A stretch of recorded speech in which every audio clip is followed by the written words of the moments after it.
Welcome back, Convention of State supporters. My name is Andrew Woodruff. I'll be your host for this episode of COS Live, and I am joined by my partner in crime, Rita Peters, who was away for 2 weeks, but we're so thankful that you're back. How are you doing, Rita? I'm great. It's nice to be with you again today. Yes, I'm so excited that you are back, and I'm really excited to talk about the legislative victories that we've seen over the past week. 3 total. We're going to get into that in just a few minutes. And of course, we have an exclusive interview with Michigan State Representative Matt Hall, who's going to put us in the know on what's going on in Michigan right now. But before we get to those agenda items, of course, we have our Article 5 trivia giveaway with COS Vice President Mike Ruthenberg. Mike, take it away.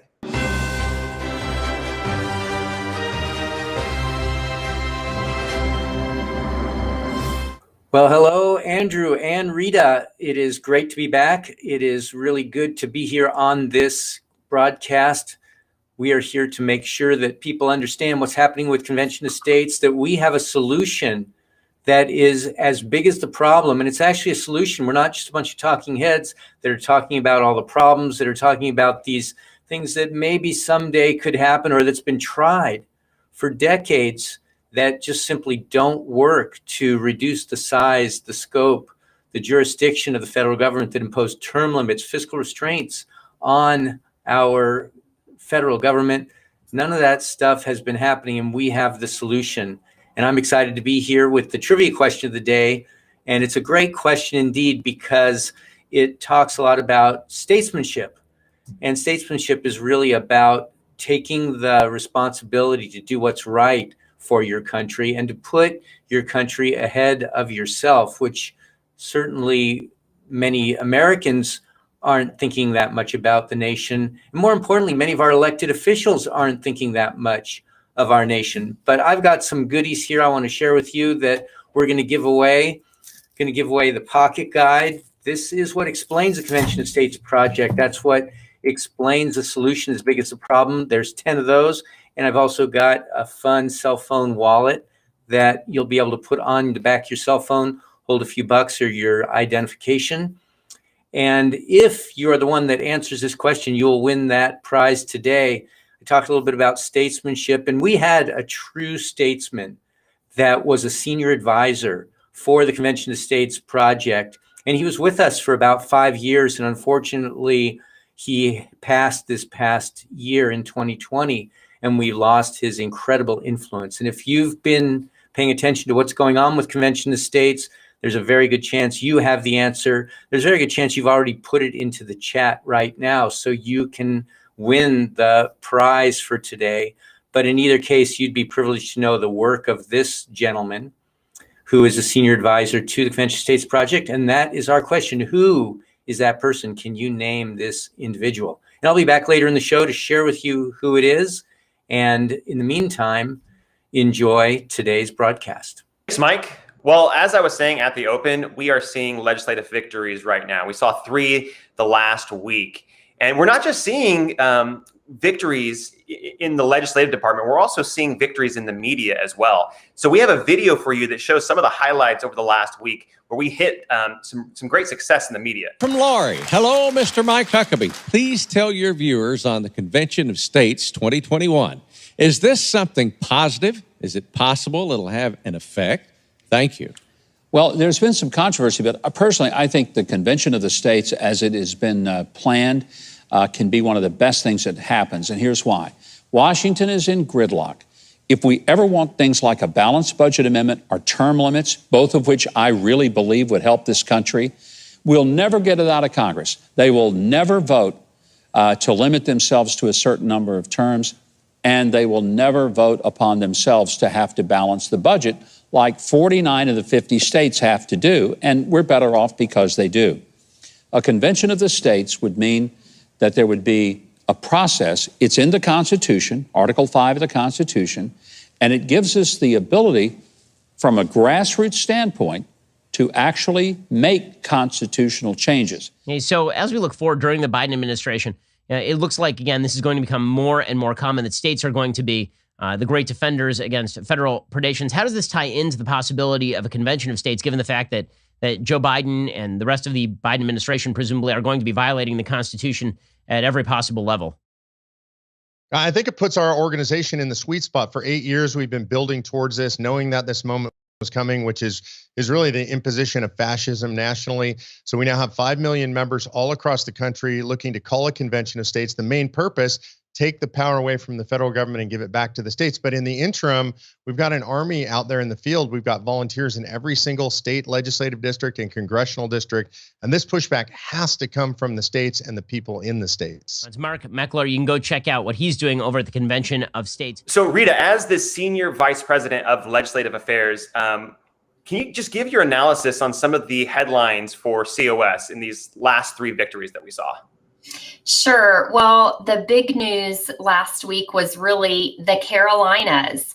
On Tuesday of last week, South Carolina, their House Judiciary Committee advanced the COS resolution by a vote of 14-8. So it was really a resounding victory in that full Judiciary Committee. We had already gone through the subcommittee there and passed through the subcommittee with a favorable recommendation. And this was awesome to have the full Judiciary Committee in the South Carolina House vote 14-8.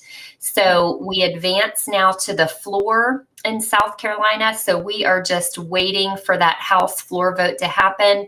And we expect it in the coming 3 weeks for sure. So stay tuned for that. And then North Carolina, not to be outdone, had a big rally, a big grassroots rally right in front of the Capitol in Raleigh on Wednesday of last week. And the House Rules Committee there voted to advance the COS resolution to the North Carolina House floor by a voice vote. And so the resolution there is now headed to the North Carolina House floor. Again, we're not quite sure when that floor vote will happen, but stay tuned. Will it be North Carolina first or South Carolina? We don't know, but we're watching closely. And then finally, you mentioned 3 victories. The third one was in Oklahoma, and this happened on April 20th.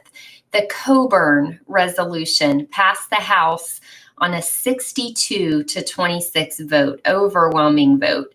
Since it had already passed the Senate by 37-10, it has now been officially adopted by the Oklahoma legislature.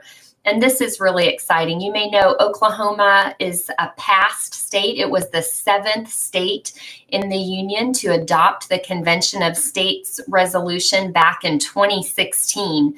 But supporters and legislators from Dr. Tom Coburn's home state knew that their work was not quite done because the original resolution included a sunset provision that would have nullified the call for a convention after a certain number of years. Some states do this. State legislatures do have the authority to put sort of an expiration date or sunset provision on their application for a convention of the states. With the United States Senator Dr. Tom Coburn resolution of 2021, they removed that sunset clause, and the Oklahoma state government has cleared that up so that there's no longer an expiration date. And it was just quite touching that they did that, Andrew, in honor of Dr. Tom Coburn, who, as you know, was a major supporter and spent the last years of his life traveling the country to advocate for the Convention of States project, because he knew, having served many years in Washington, that Washington is broken and will never fix itself. Well, we hope to add even more legislative victories in the coming weeks and months.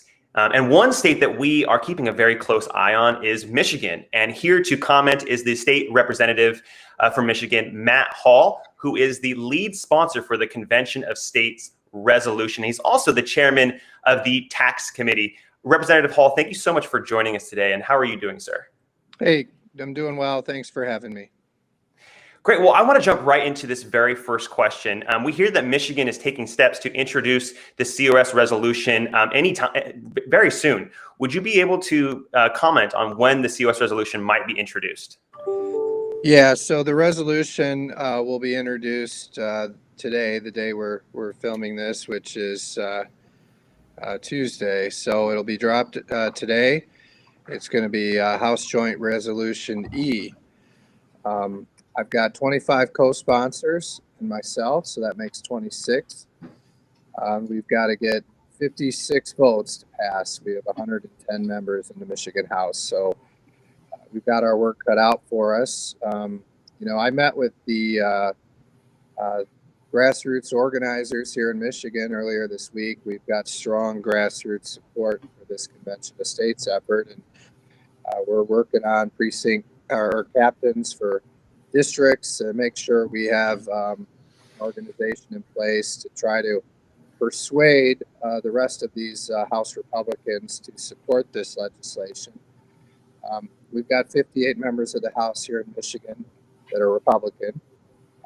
We need 56 votes to pass this. So I'd like to get some Democrats, but to me, this is an issue that all conservatives and people who love the Constitution and support our framers' vision of the Constitution should support. And so we're working right now at the ground level to get that support for the Convention of States here in Michigan.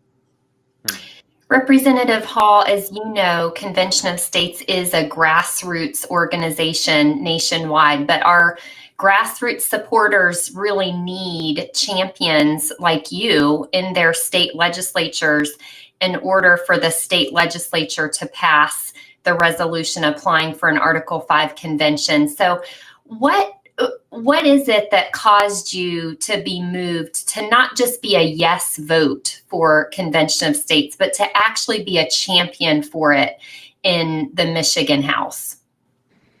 Well, for me, it started with the people I represent in Kalamazoo and Calhoun counties in Michigan. I didn't know much about Convention of States. When it started out, I had some concerns about a runaway convention. We don't want to open up our Constitution for people to destroy its original intent. I've heard from thousands of conservatives and constitutionalists and originalists across my district who've written me and told me to look into this. And it really was because of all that interest from my constituents, I started looking into it. And what I realized was this: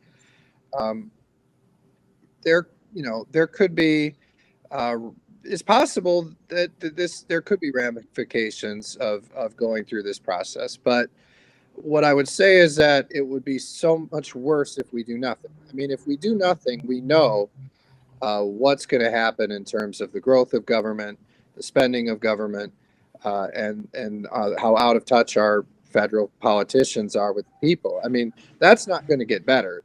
What I've been seeing is that's going to continue to get worse. And that's why this is really a tool we need to use, because this is literally the only chance we have to push back against what's going on in our country.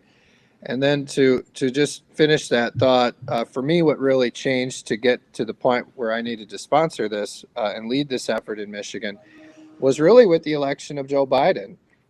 Joe Biden coming in, I see that this is going to be accelerated greatly in terms of the growth of our federal government, our spending. We just saw this American Rescue Act, which spends a lot of money, and politicians continuing to be out of touch and not listening to the people. So to me, now is a critical time to start pushing back against the federal government. It's getting way too powerful.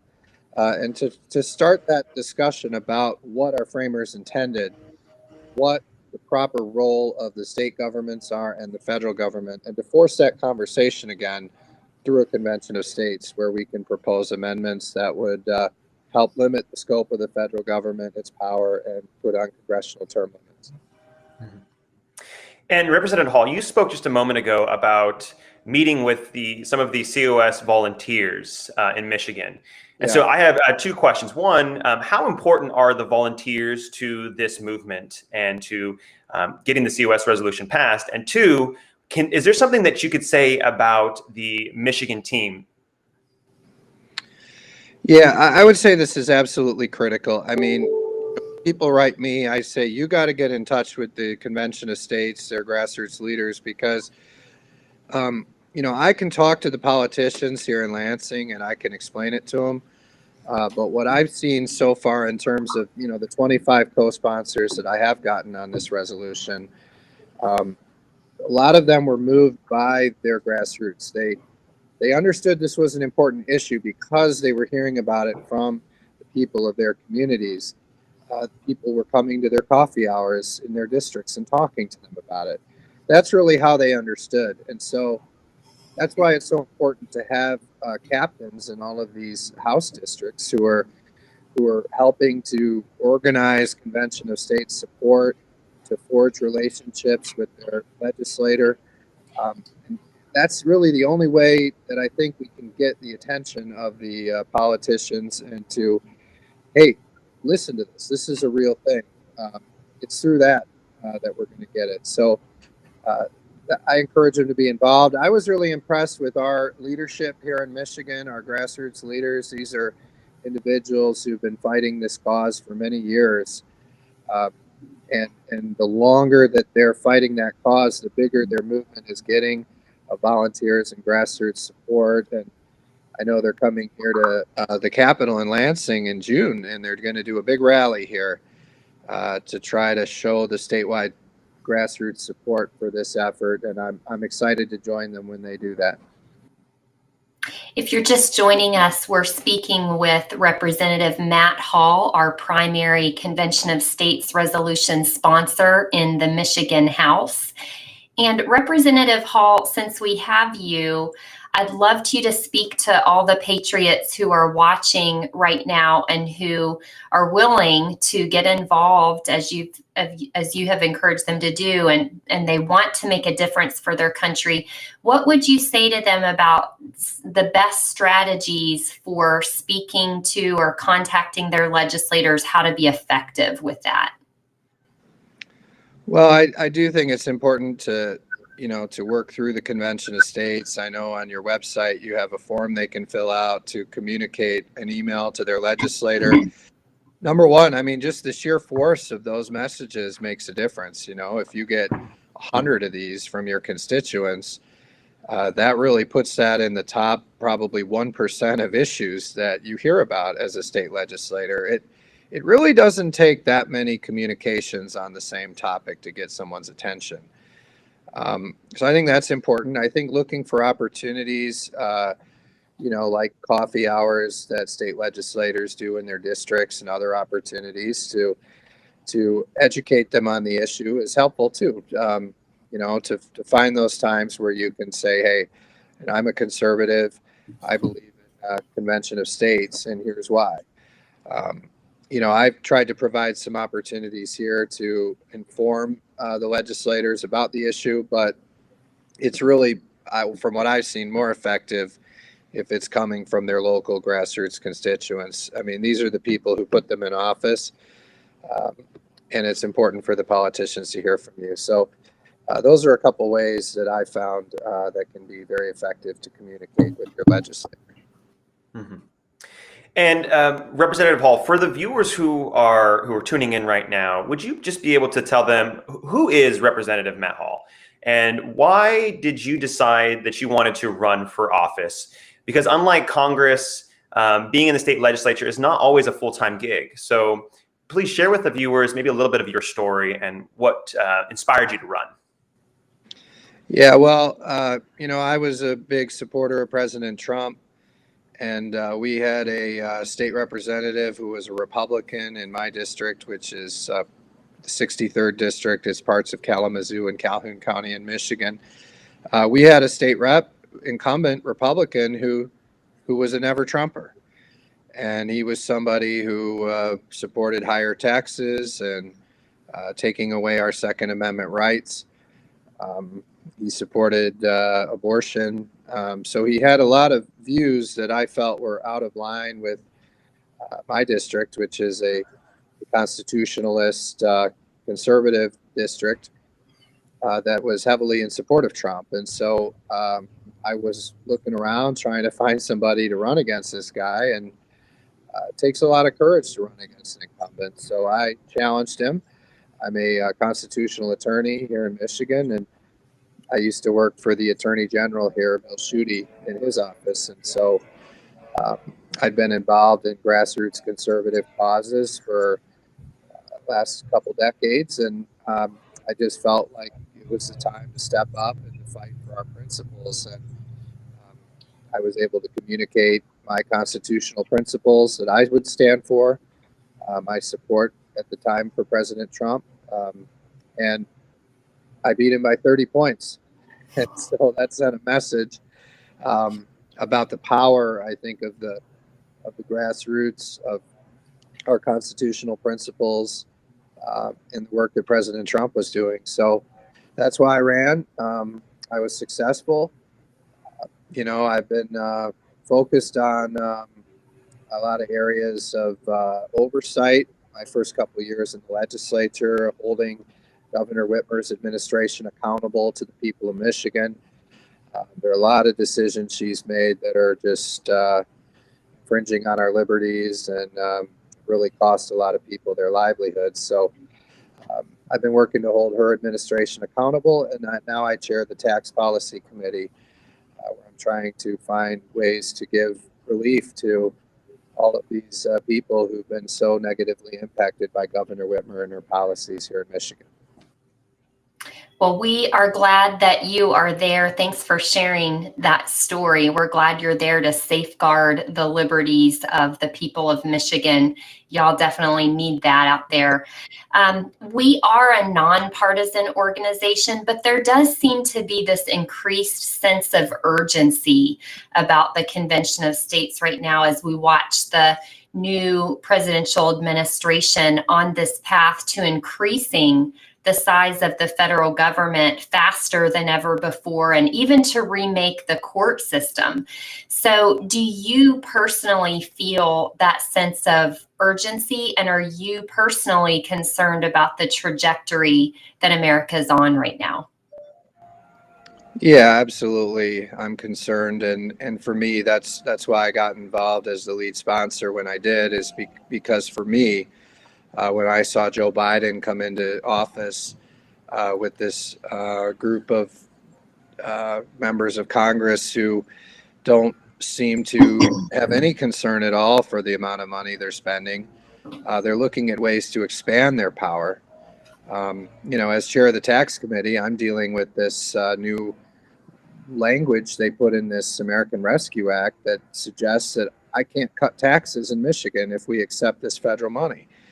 And that seems like a completely gross expansion of the federal government's power and a real threat to federalism. I mean, if I can't make, they say direct or indirect tax cuts, and we're still trying to figure out what an indirect tax cut is, but they're very concerns for us. I mean, you see, Biden's been there just a few months, and the federal government is growing in power. They're really trying to strangle the states, and so that's why, to me, it's very urgent right now to start pushing back hard on this movement. And I'm concerned it's going to become even more apparent the longer Biden's in there, how critical this is. And I've looked at everything that we can do, and I've come to the conclusion that Convention of States is the best way for us to fight back against the power of the federal government and rebalance that power the way the framers intended it, where we had stronger states and a limited federal government. So with that urgency in mind, is there a particular amendment that you like most when it relates to the Convention of States resolution? Because as you know, our resolution covers term limits for representatives in Congress and also bureaucrats. Then there's also the plank that covers fiscal restraints. And we also have the third plank, which covers federal overreach. So is there a particular amendment that fits within those three categories that you like most? Well, as you know, I mean, under this Convention of States, under this Convention of States, I mean, the states would appoint delegates who would then hold a convention, propose amendments, and then those amendments would come back to the states for ratification through, I think, 3/4 of the states. So we'd have to pass that through the House and the Senate, and so we'd see what amendments they come up with. for me, I'm most interested in reining in the federal spending and some kind of balanced budget amendment, just because we have that in Michigan. I mean, most states, I think, have balanced budget amendments where, your spending has to match the money you have. And, we're looking at the federal government. I mean, it's really getting out of control in the amount of money they're printing. It's very concerning and scary how much our deficit, our federal debt have grown over the last just 4 years, probably, and how much it's going to expand further. So that would be the part I'm most interested in, and we just have to that convention and see which ones we could ratify in Michigan. Because I will tell you this: I don't believe the convention would get outside of its boundaries that we've set.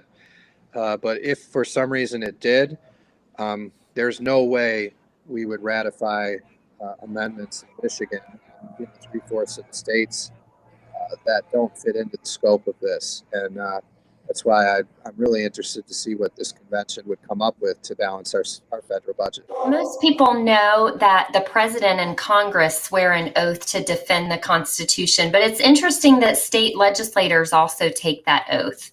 Can you share with us what that oath means to you and how it affects your service to your constituents before we let you go?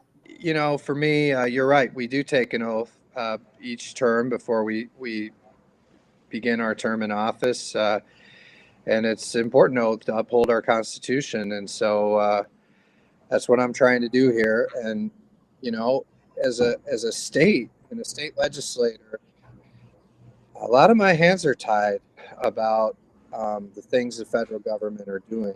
And that's why this Article 5 is so critical, because we found a way, some of the smartest constitutional attorneys in our country have found this way to circumvent the federal government in order to force some of these topics. Because we've seen, Congress isn't going to lessen their power. They're not going to cut their own spending, and they're not going to put term limits on themselves. It's got to happen some other way, and it's really got to be driven by the states.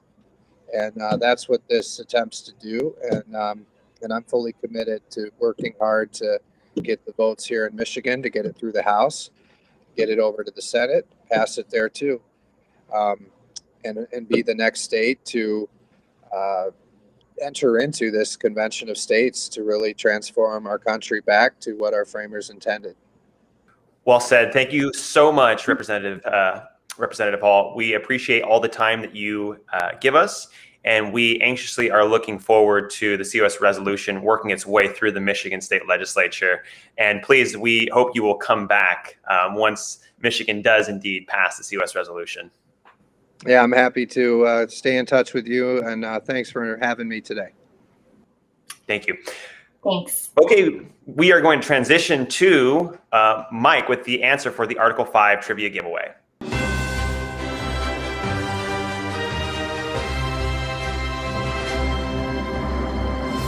Well, what a great show. And I'm glad to be here at the end to maybe break some of the question that some of you might have as to not only who won our trivia, but what the answer to our question is. The question for our trivia, and by the way, we're giving away a package of 10 COS pocket guides, a coveted award, as well as, one of our cell phone wallets. And the question, if you remember back to the beginning of the show, was there's a statesman, a true statesman in America that became a senior advisor for about 5 years in the Convention of States project. And unfortunately, he passed in 2020. He's no longer with us. But the question is, of course, who is that gentleman? And many of you knew that gentleman, the answer to our trivia question was Tom Coburn, Senator Tom Coburn, Dr. Tom Coburn. Here's a gentleman who is responsible as a physician bringing 4,000 miracles or 4,000 babies into this world. He was a great medical doctor. He personally helped me out with some medical things that happened in my life. But more importantly, he was a senator a senator that was a true statesman. He put his country ahead of himself. He actually term limited himself in the Senate because he knew that that's the right thing to do. He supports term limits. He supports limited government. He was known as Dr. No in the Senate because he would not capitulate. He would not agree to go along, to get along. He would stand on his principles. And many times, as you can imagine, like a spoiled child that needed to hear no more often, the Senate needed to hear no more often. And he often led the way. And he was a great senator. He also was a great senior advisor for us. He was very well listened to. And in his home state of Oklahoma, as a matter of fact, they memorialized Tom Coburn by passing a resolution this past week. And that resolution was to remove any sunset clause from that state's resolution to be able to allow for it to be counted, which passed in Oklahoma. It's one of our 15 past states, to go in perpetuity until a convention happens. That removal of a sunset clause was called the Tom Coburn Amendment, and it has passed, and now he's been memorialized. He's had just an immeasurable impact on the Convention of States project. If you knew him, you probably remember his legacy, and maybe you act on the principles that he represented. I certainly do. And that's our trivia for the day. Thanks very much, Andrew, and we will see you next week. Thanks, Mike. Well, the situation in DC right now is absolutely unacceptable. Career politicians are spending way too much of your money. They're spending way too much time in DC, and they have way too much power that is influencing your lives. The state of the Republic, I think the founders would be appalled at how the Republic is faring right now. But they knew that we would be where we are, and so they gave us a solution. And the great thing about the solutions is it's in the Constitution. It's Article 5. And so that's why Convention of States is attempting to use Article 5 to give power back to the people where it should be. It shouldn't be with career politicians who just want to spend your money and who just want to exercise rights that were not given to them.